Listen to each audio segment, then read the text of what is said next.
ফজিলত দান করবেন। সুবহানাল্লাহ।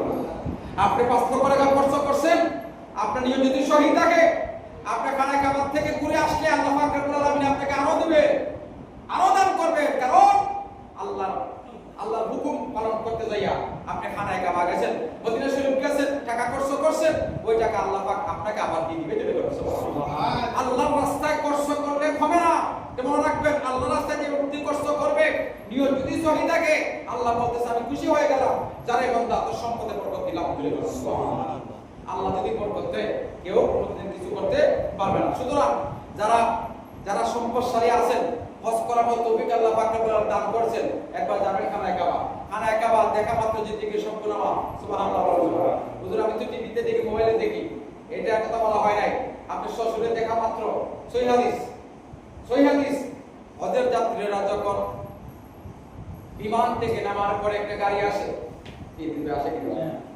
যারা হজ করতে গেছেন তারা বলতে পারবেন, বিমান থেকে নামার পরে যখন গাড়ি আসবে আপনাকে নেওয়ার জন্য, ওই গাড়িতে ওঠার পরে যদিও বা হজ করে হাদিস শরীফ থেকে বলতে চাচ্ছি, মহব্বতের সহিত বলতে চাচ্ছি, বিমান থেকে নামার পরে ওই ব্যক্তিটা যদি সহিহ হাদিস হয়, সঠিক আল্লাহর মেহমান যদি হয়ে থাকে, আল্লাহ পাক রব্বুল আলামিন তখন মানুষ বলেন নাই, মুমিনও বলেন নাই, আল্লাহ বলেন ওরা হইল আমায় আল্লাহর মেহমান। জুড়ে কোন সুবহানাল্লাহ।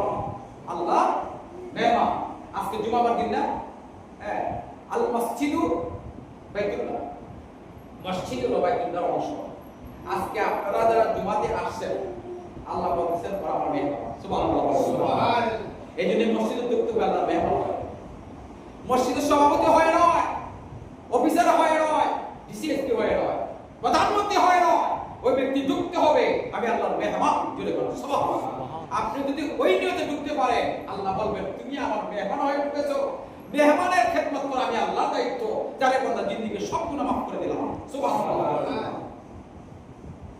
আমার হজে যারা যাবেন, বিমান থেকে নামার পরে যখন গাড়িতে উঠবে, আর মনে মনে যদি বলে আল্লাহ গো, জীবনে খানায় কাবার কথা শুনেছি, ঘটনা শুনেছি, আল্লাহ দেখি নাই কখনো খানায় কাবা। বিমান থেকে নামলাম, খানায় কাবার দিকে আমি যাচ্ছি, খানায় কাবার দিকে যাচ্ছি, আল্লাহর মেহমান হয়ে এসেছি। অন্তরটা যদি নরম করে চোখের পানি যদি ছেড়ে, তখন কিন্তু বাড়ির কথা তার মনে হয় না।